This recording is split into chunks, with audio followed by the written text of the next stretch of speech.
Opowiem Ci teraz ciekawą historię. Pewien przedsiębiorca, duży przedsiębiorca, wyjechał sobie na wakacje do małej meksykańskiej wioski. Kupił drinka, usiadł na plaży, patrzył w morze i dostrzegł, że wraca z tego morza przed obiadem mała łódeczka z rybakiem. Zaciekawiony podszedł więc do tego rybaka, no i pyta: rybaku, rybaku, dlaczego ty tak wcześnie wracasz z morza? Jest jeszcze pogoda, inni rybacy są jeszcze przecież w morzu, jeszcze łowią, a ty wracasz tak wcześnie. No i rybak odpowiedział: wracam, bo po prostu wracam już do rodziny, już mi wystarczy. No i patrzy ten przedsiębiorca do tej łódki, a tam są tylko 2 ryby. No i pyta: a dlaczego tylko tyle złowiłeś? No rybak odpowiada: ale tyle mi wystarczy. 1 rybę mam dla swojej rodziny na obiad, a 2 rybę sprzedam, zarobię pieniądze i tyle mi wystarczy. No ale co ty będziesz robił? Jest tak wcześnie, jest jeszcze przecież przed obiadem. I rybak odpowiada: przedsiębiorco drogi, ja po prostu łowię tyle, ile potrzebujemy zjeść, resztę sobie sprzedam, mamy to dla swojej rodziny, ale lubię sobie pospać, lubię sobie poodpoczywać, łowię tak naprawdę tyle, ile potrzebuję, później bawię się z moimi dziećmi, spędzam czas z moją żoną, odpoczywam, później sobie robię drzemkę popołudniową, a na końcu wieczorem jadę sobie do wioski i gram z kolegami na gitarze. Przedsiębiorca tak patrzy, przeciera oczy ze zdumienia i mówi: naprawdę? Przecież mógłbyś łowić więcej tych ryb. Mógłbyś do wieczora łowić 2 razy więcej ryb. A ten pyta: ale po co? No żeby zarobić więcej pieniędzy. No ale po co mi te więcej pieniędzy? No żebyś kupił wielki kuter. Ale po co mi ten wielki kuter? No żebyś łowił więcej ryb, żebyś mógł założyć dużą firmę. Ale po co mi ta firma? Zatrudnisz ludzi, będziesz miał dużo pieniędzy, będziesz mógł sprzedawać więcej tych wszystkich ryb i założyć duże przedsiębiorstwo, sprzedawać może na cały świat. Ale po co? No po to, żebyś kiedyś mógł tą firmę bardzo drogo sprzedać i mieć bardzo dużo pieniędzy. Ale ile to potrwa? No z 25-30 lat. Bardzo długo. Ale po co mam to wszystko robić? No żebyś później finalnie, po tych 25-30 latach charówki, mógł to wszystko sprzedać, mieć dużo pieniędzy, wyjechać na taką piękną wyspę i będziesz wtedy mógł spać ile chcesz, łowić dla przyjemności, bawić się z rodziną, bawić się z dziećmi, a wieczorami będziesz mógł grać na gitarze w wiosce.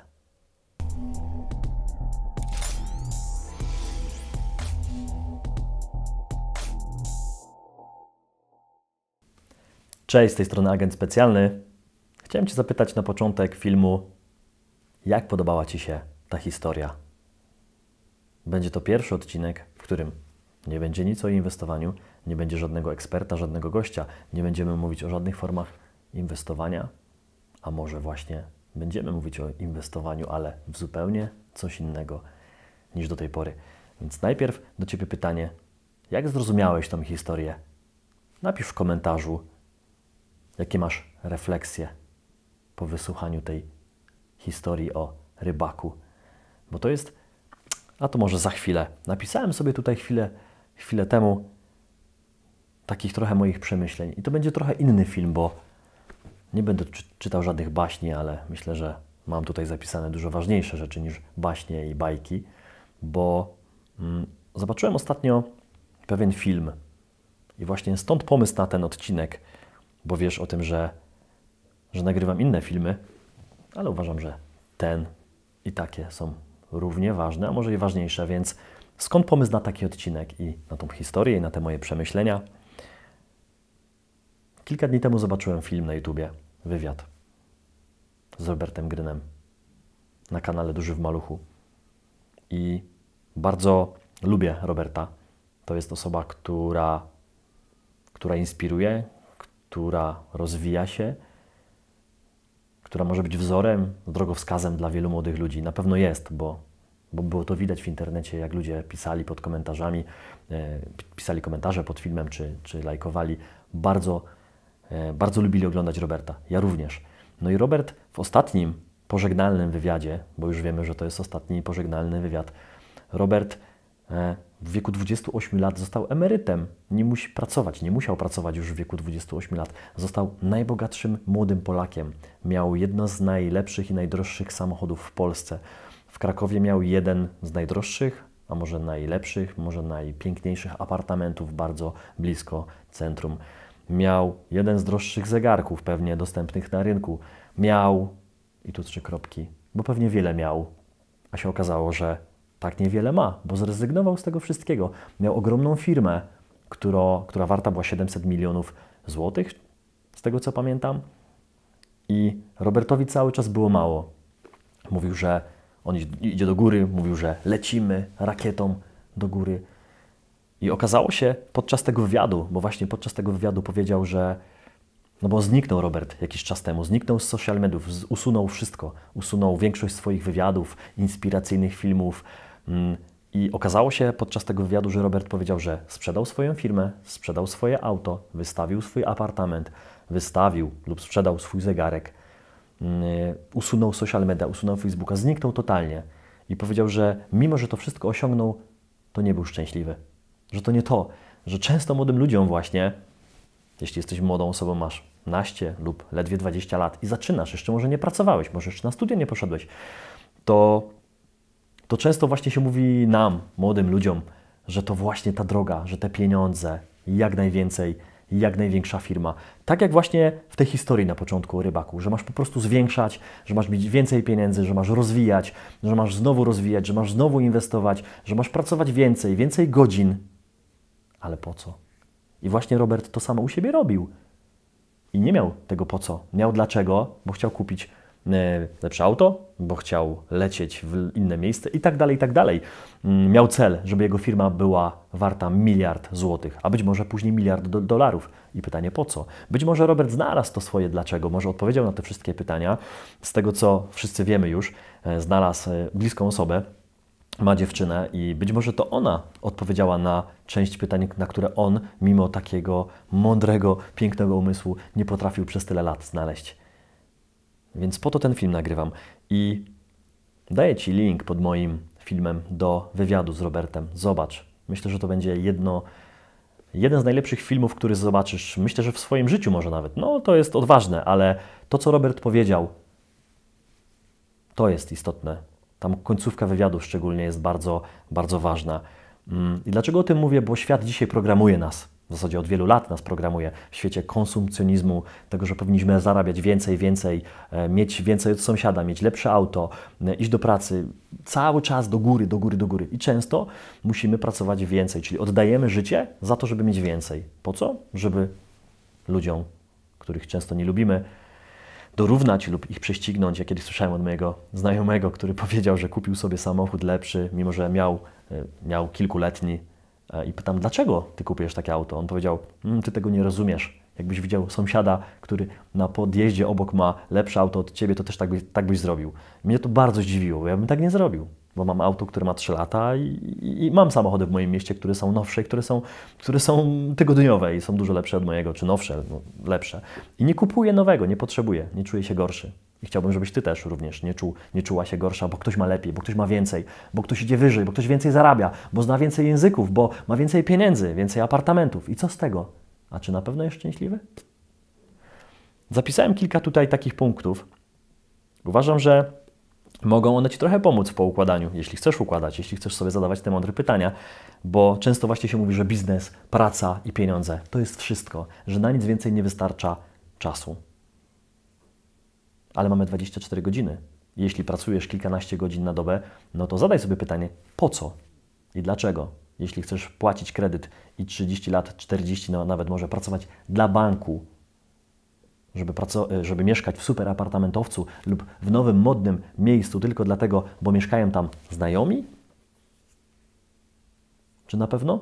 Czy to jest ważne? Więc biznes, praca, pieniądze. Zadaj sobie pytanie, jeśli nie masz czasu na nic innego poza biznesem, pracą i pieniądzem, czy to na pewno o to chodzi? I chciałbym kilka punktów Ci wymienić, bo uważam, że całe życie nie składa się tylko z biznesu, z pracy i pieniędzy, że to jest heksagon, jak to ktoś kiedyś ładnie nazwał. I tych jakby stref, czy tych cegieł, które warto sobie w życiu poukładać i znaleźć, nazwać je w ogóle, jest więcej. Każdy ma inne, bo jeden dba o zdrowie i stwierdzi, że ono jest ważne dla niego i będzie chciał mieć czas każdego dnia dla jakby podtrzymywania tego zdrowia, czy gotując, czy kupując dobre rzeczy, czy uprawiając sport. Wszystko wymaga czasu i fajnie, jakby ten czas był dziennie, więc zdrowie. Jeśli nie masz czasu na zdrowie, to znajdź. Hobby. i czas dla siebie, tak bym to nazwał. Fajnie, gdyby to było Twoje hobby, żeby to był czas dla siebie, nie z innymi ludźmi, bo to jest zupełnie co innego. Czas dla siebie, czyli uważność, zadawanie sobie odpowiednich pytań, może medytacja, może nawet 15 minut oddychania, może czytanie, może właśnie pisanie pamiętnika, może łowienie ryb, cokolwiek, ale Twoje. Zadaj sobie prawdziwe pytania, co lubisz, być może co kiedyś robiłeś, jak byłeś młody, ale już od tego odszedłeś, bo jest to niemodne, bo może nie jest to trendy, bo może ciężko zrobić zdjęcia na Instagrama ładne akurat z Twoim hobby, bo nikt takich nie ma. Może wróć do tego. Więc pamiętaj, co dalej? Relacje, znajomości, czyli ludzie obok Ciebie. To jest ważne, bo i tutaj chciałbym powiedzieć, że jakość, a nie ilość. Bo często, zobacz ile masz na Facebooku znajomych. Wejdź sobie dzisiaj z ciekawości, kliknij znajomi i zobacz tą liczbę.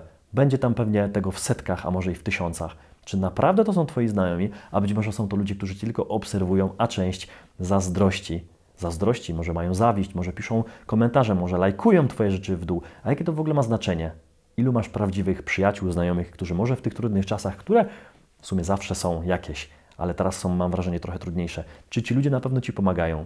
Czy jesteś w stanie do nich zadzwonić nawet dziś, żeby Ci pomogli i trochę słowem wsparli w trudnym momencie, gdzie nie wychodzimy do ludzi, gdzie może trochę gorzej zarabiamy, gdzie nie jesteśmy w stanie pójść do siłowni i rozwinąć się zdrowotnie czy mentalnie? Czy na pewno tam masz znajomych? Do ilu ludzi jesteś w stanie napisać dzisiaj? Jeśli masz 500 znajomych, czy 500 osób Ci odpisze? Uważam, że nie. Więc pytanie, czy oni są potrzebni. Więc relacje, znajomi, jakość, nie ilość. Zadbaj o to, zastanów się. Myślę, że to jest bardzo, bardzo ważne. Rozwój osobisty. Też myślę, że szczególnie ważny w dzisiejszych czasach, kiedy ja zawsze mówię, jakby Cię zrzucili z helikoptera w dowolnym miejscu na świecie, to co masz? Jesteś nagi, załóżmy w tej dżungli takiej przysłowiowej, zrzucają Cię z helikoptera do dżungli, jesteś nagi. I co masz? Nie masz iPhone'a, nie masz Instagrama ani pieniędzy. Nie masz swojego apartamentu pięknego, najmodniejszego samochodu, który jest na Twoim osiedlu. Nie masz tego wszystkiego. I co Ci zostaje? Tylko to, co masz w głowie, czyli umiejętności, rozwój osobisty. Nawet kontaktów nie masz. Ale jeśli masz umiejętności, rozwijasz się w tym kierunku, to jesteś sobie nawet w stanie w dżungli poradzić. Bo wiesz, jak podejść do ludzi, jak zagadać, jak coś im zaproponować, jak barterowo się wymienić czymś, żeby coś dostać. Tak jak w grze, tak jak w tych grach, gdzie się buduje przecież miasto od zera. To tam tak samo. Za jakieś umiejętności dostajesz punkty, za punkty coś budujesz i budujesz sobie coś, żeby przeżyć. Więc tak samo, rozwój osobisty, zwróć na to uwagę. Napisz mi w komentarzu, jakie Ty masz przemyślenia.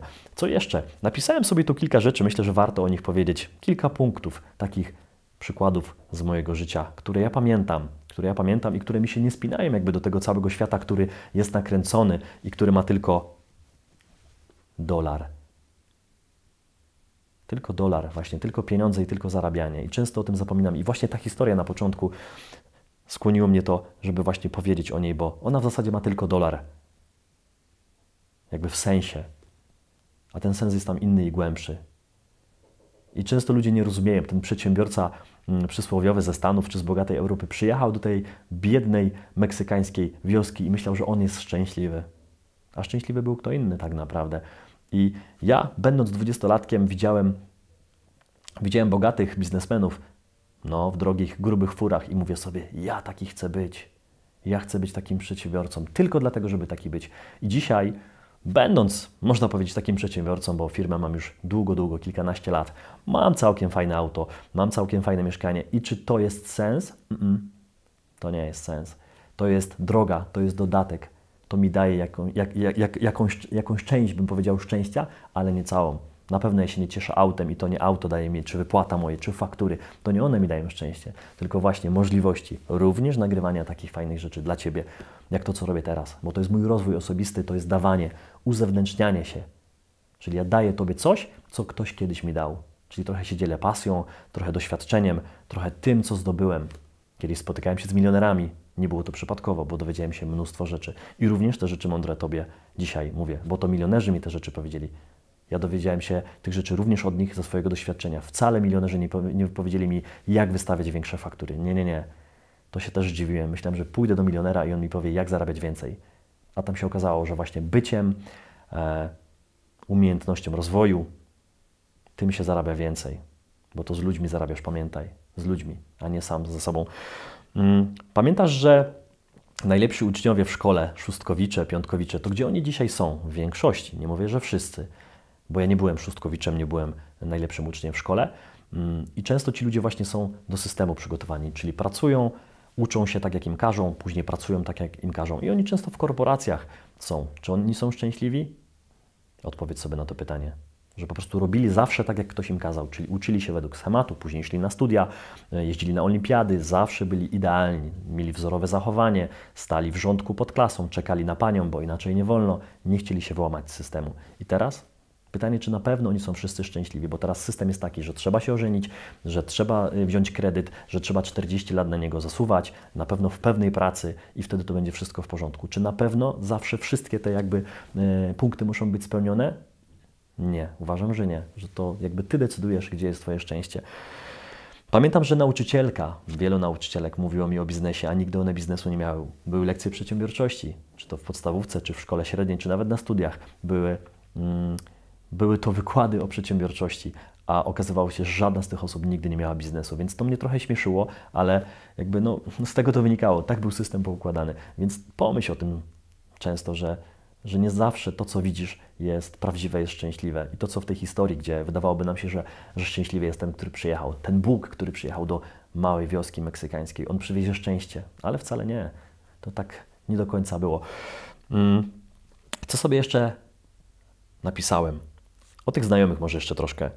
Warto, żebyś przeanalizował realnie, z kim Ty bywasz na co dzień. I to często jest tak, że my tego nie widzimy. Ktoś mówi, ja jestem taki smutny, Grzegorz, Ty tak fajnie mówisz, Kuszu, Ty tak fajnie opowiadasz, ma to wszystko sens, ale u mnie to nie działa. U mnie to nie działa. U mnie się nie da. Ja mam specyficznych znajomych, ja mam specyficzną pracę, ja nie mam czasu i tak dalej. No to idźmy o tych znajomych. Kto jest Twoim znajomym? Do kogo piszesz SMS-y? Kto do Ciebie dzwoni? Kto Ci lajkuje zdjęcia? Kto Ci wysyła może na Messengerze, czy na WhatsAppie, czy gdziekolwiek jakieś filmiki? Jakie to są rzeczy? Czy pozytywne, czy rozwojowe, czy może jakieś smutne? Czy same linki do wiadomości? Jak ta osoba, czy te kilka osób, 5-7 osób Twoich znajomych, oni są często średnią tego, co Ty masz. Nie dlatego, że oni chcą dla Ciebie źle, tylko po prostu tak to działa, bo Wy rozmawiacie o tych tematach wspólnych. Wy wspólnie zarabiacie podobne pieniądze, podobnie spędzacie czas. I o podobnych rzeczach rozmawiacie. Jeśli chcesz coś więcej, jeśli chcesz inaczej się rozwijać, inaczej zarabiać, o innych rzeczach rozmawiać, inaczej jadać, spędzać czas, czy chodzić po górach, wszystkie te rzeczy musisz mieć z ludźmi, którzy takie podobne rzeczy robią. Więc jeśli masz ludzi, którzy Cię nie inspirują lub sami nie za bardzo chcą się inspirować i iść do przodu, zmieniać w swoim życiu, jeśli oni tego nie chcą, to musisz zmienić środowisko. Niestety, tak to wygląda, więc sprawdź swoich znajomych. Jeśli oni Cię inspirują, jesteś w dobrym miejscu. Jeśli oni osiągają, jesteś w dobrym miejscu. Ale jeśli oni stoją w miejscu, totalnie nie chcą nic zrobić, mało tego, ściągają Ciebie w dół, kiedy Ty chcesz coś robić, no to po prostu idziesz w innym miejscu. Często jeszcze widzę coś takiego, że młodzi ludzie lub ci, którzy nigdy nie mieli firmy, mają brak konsekwencji. Oni chcieli mieć jutro. Ja to zawsze mówię, że to się nazywa taki finansowy fast food, że oni po prostu chcą mieć wszystko szybko. Dzisiaj mamy przecież szybkie jedzenie, szybkie randki, szybkie samochody i biznes. Zarabianie pieniędzy też ma być szybkie. Ile widziałeś takich komentarzy czy jakichś postów na internecie, na Facebooku? Wejdź, tutaj kliknij, dołącz, zapłać $200 i wystarczy. Zarabiaj. Na automacie. Leż na plaży i samo się zrobi. Ja tego widzę dziennie mnóstwo. Może nie dziennie, bo nie oglądam tak często, ale widziałem tego bardzo dużo. No i ludzie się do tego przyzwyczaili, szczególnie młodzi, więc mówię Ci, jako przedsiębiorca, który pierwszą swoją firmę założył w 2009 roku, a już wcześniej pracował dużo, bo 14 lat miałem chyba, już pracowałem bardzo ciężko, więc wiem, że trzeba naprawdę nazasuwać się, żeby coś mieć, przynajmniej na samym początku. Także cierpliwość, konsekwencja, fokus, jak laser. Dlaczego laser pali to miejsce? Bo się koncentruje bardzo dużo siły, energii w jednym miejscu. Więc bądź jak laser. Skoncentruj się, daj sobie czas. Pamiętasz historię jeszcze? Co powiedział przedsiębiorca? Że 25-30 lat jest potrzebne. Ja uważam, że nie tyle, ale daj sobie na początek 2 lata. Wytrwaj 2 lata w jednym projekcie i daj z siebie wszystko. Zobacz, ile się skupiamy. Jesteśmy na etacie. Obiecują nam emeryturę i musimy 40 lat pracować. I też musimy się skupić. Jeśli ktoś uwierzył w tą wizję emerytury, no to 40 lat pracuje w jednym miejscu, czy może na jednym etacie. W sensie w etacie, jakby 40 lat. I jest w stanie tam wytrwać, żeby tą emeryturę dostać. Obojętnie, jak małą. Ale się koncentruje i nie zmienia, bo ma nagrodę obiecaną.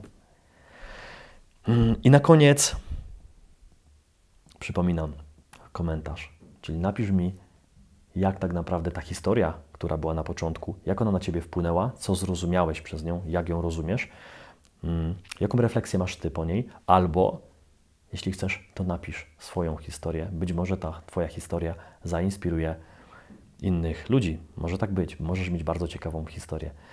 Także napisz w komentarzu albo co Cię zainspirowało z tej historii na początku filmu, albo napisz po prostu swoją historię, bo myślę, że ona może być równie ciekawa. Dziękuję Ci i zapraszam na kolejne nagranie. Cześć!